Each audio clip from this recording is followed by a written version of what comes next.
Nabi SAW bersabda, "Awwalu ilmin yurfa'u minal ardi al-khusyu'." Ilmu pertama yang diangkat oleh Allah dari muka bumi adalah ilmu khusyuk.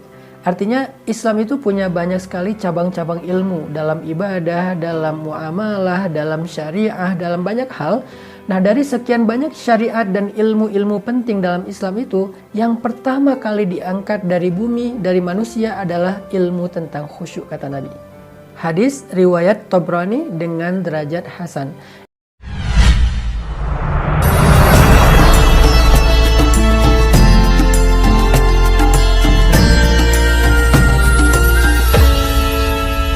Bismillahirrahmanirrahim. Assalamualaikum warahmatullahi wabarakatuh. Alhamdulillah wassalatu wassalamu ala rasulillah wa ala alihi wa sahbihi wa mawalah. Teman-teman sekalian, ahlan wa sahlan bikum. Selamat datang teman-teman di dalam program saya Ramadan kali ini dengan tema Beningkan dari Hati.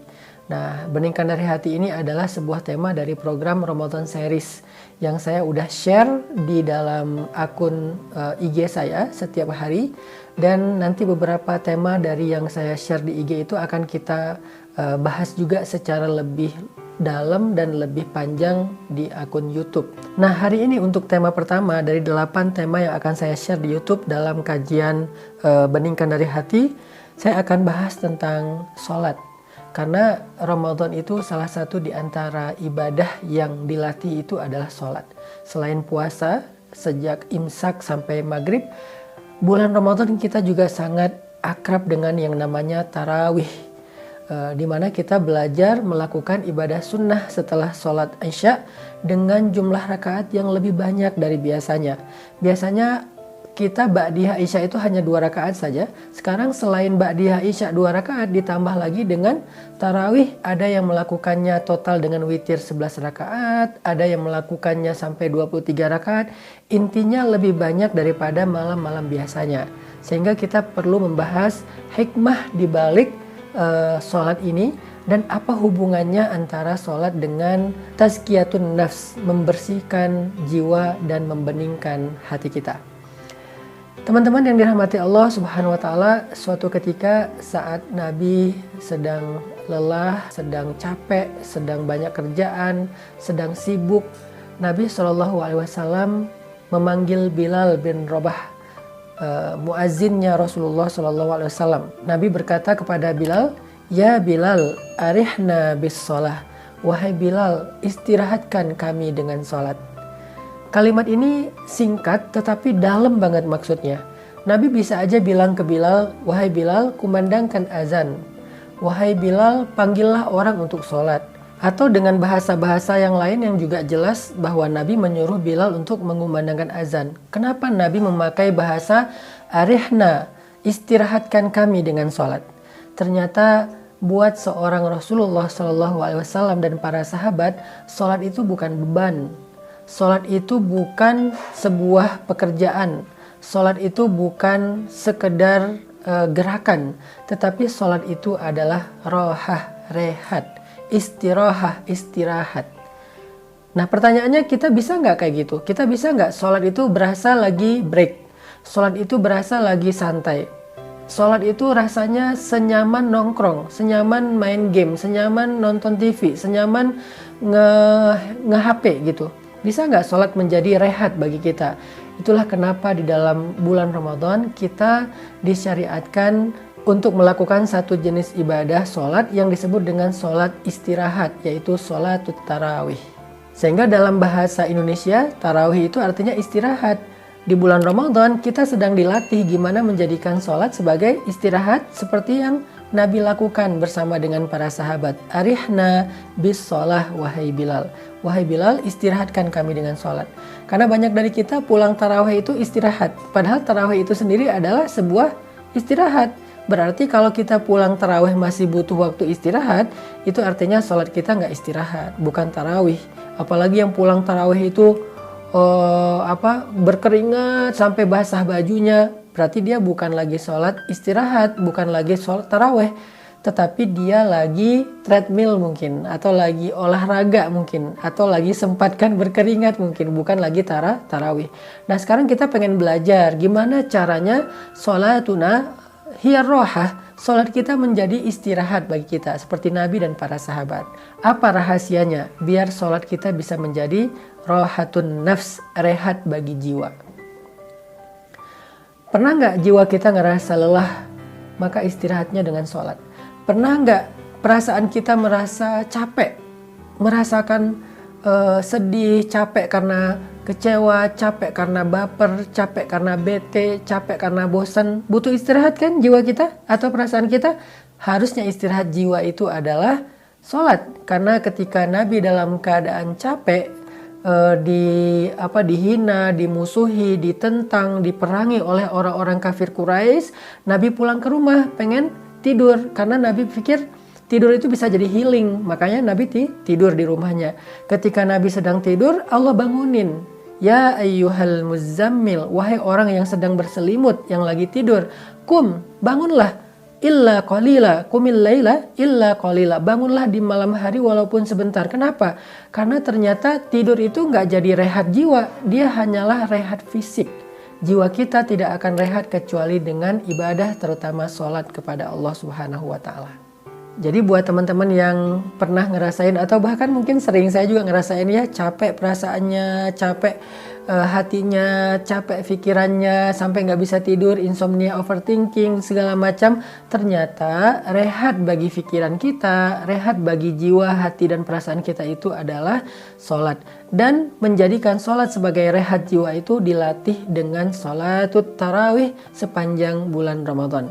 Sekarang kita pengen tahu, Nabi SAW bersabda, awwalu ilmin yurfa'u minal ardi al-khusyu'. Ilmu pertama yang diangkat oleh Allah dari muka bumi adalah ilmu khusyuk.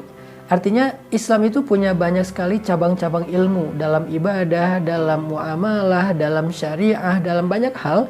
Nah dari sekian banyak syariat dan ilmu-ilmu penting dalam Islam itu, yang pertama kali diangkat dari bumi, dari manusia adalah ilmu tentang khusyuk, kata Nabi. Hadis riwayat Tabrani dengan derajat hasan. Ini artinya bahwa khusyuk adalah menjadi hal yang sangat langka. Udah jarang banget orang yang sholatnya khusyuk. Sehingga karena jarang orang yang sholatnya khusyuk, banyaklah orang yang hatinya gampang baperan, fragile. Akhirnya muncul masalah mental, mental illness, skizo, bipolar, dan gangguan-gangguan jiwa lainnya. Itu gara-gara memang banyak dari kita yang udah nggak bisa lagi ngerasain yang namanya khusyuk di dalam sholat. Soalnya khusyuk ini menjadi sesuatu yang langka, diangkat dari muka bumi. Artinya bukan Allah haramkan bagi kita, bukan. Maksudnya banyak orang yang sudah tidak lagi menggunakan ilmu khusyuk dalam ibadah sholatnya. Sehingga Nabi mengatakan, awwalu ilmin yurfa'u minal ardi al-khusyu'. Ilmu pertama yang diangkat dari bumi, artinya yang hilang dari kehidupan kita adalah ilmu tentang khusyuk. Dan kita pengen belajar nih, apa itu khusyuk, terus apa aja keistimewaan dari khusyuk itu, dan bagaimana cara meraih khusyuk di dalam sholat, sehingga kita jadi bisa ngerasain yang namanya sholat itu sebagai istirahatnya hati dan jiwa, istirahatnya pikiran dan perasaan kita. Tadi saya menyampaikan bahwa kata Nabi, khusyuk adalah ilmu pertama yang diangkat dari bumi. Artinya hal pertama yang langka di antara manusia itu khusyuk. Orang yang sholat di masjid itu bisa aja ramai, sholat Jumat terutama. Tetapi yang khusyuk dari mereka itu bisa dihitung dengan jari, sedikit sekali dan langka sekali. Di antara mereka yang khusyuk itu pun, yang bisa khusyuk selama dia sholat dari mulai takbir sampai salam lebih langka lagi. Karena banyak dari kita mungkin khusyuknya hanya ketika sujud, atau khusyuknya hanya ketika awal berdiri. Bahkan banyak yang khusyuknya pas mau salam, baru dia sadar, oh saya lagi sholat ya, kok tiba-tiba udah selesai. Nah ini artinya khusyuk itu sesuatu yang langka, teman-teman. Padahal kata para ulama, khusyuk itu kunci segala kebaikan. Jadi kalau kita pengen jiwa kita tenang, rahasianya khusyuk. Kalau kita pengen Allah menolong kita dalam segala urusan, rahasianya khusyuk. Kalau kita pengen dapat jalan keluar dari banyak masalah, rahasianya adalah khusyuk. Khusyuk itu adalah kunci dari semua kebaikan, kesuksesan, dan keberuntungan kita di dalam kehidupan kita. Makanya Allah Subhanahu wa Ta'ala berfirman, A'udzu billahi minasy syaithanir rajim. Bismillahirrahmanirrahim. Qad aflahal mu'minun. Qad aflahal mu'minun alladzina hum fi salatihim khashi'un. Sungguh beruntung orang yang beriman. Sungguh sukses dan bahagia orang yang beriman apabila mereka di dalam sholatnya khusyuk. Karena Allah Subhanahu wa Ta'ala menjadikan sholat sebagai jalan datangnya pertolongan dari Allah, menjadi jalan datangnya kasih sayang dari Allah. Maka kalau sholatnya rusak, maka pertolongan gak akan sampai kepada kehidupan kita. Allah berfirman, Bismillahirrahmanirrahim. Ya ayyuhalladzina amanu ista'inu bis-sabri was-salah. Wahai orang yang beriman, mintalah pertolongan Allah dengan sabar dan sholat. Ini artinya, sholat itu cara kita mengundang pertolongan Allah ketika kita punya masalah. Dan pertolongan Allah itu bukan hanya terhadap masalah-masalah kecil. Kita bisa banget mengundang pertolongan Allah terhadap masalah yang paling besar dalam kehidupan kita.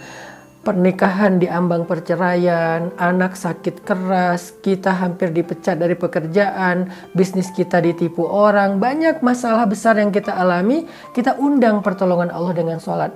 Tapi bagaimana kalau sholat kita tidak berkualitas, sholat kita nggak khusyuk, maka kita nggak bisa mengundang pertolongan Allah. Berarti khusyuk adalah kunci datangnya pertolongan Allah lewat sholat kita. Ini diantara pentingnya belajar khusyuk. Insya Allah pada sesi berikutnya nanti di YouTube saya akan sharing kepada teman-teman gimana cara kita belajar khusyuk. Apa aja yang harus kita siapin di dalam sholat ketika kita pengen dapat sholat yang khusyuk. Barakallahu fiikum.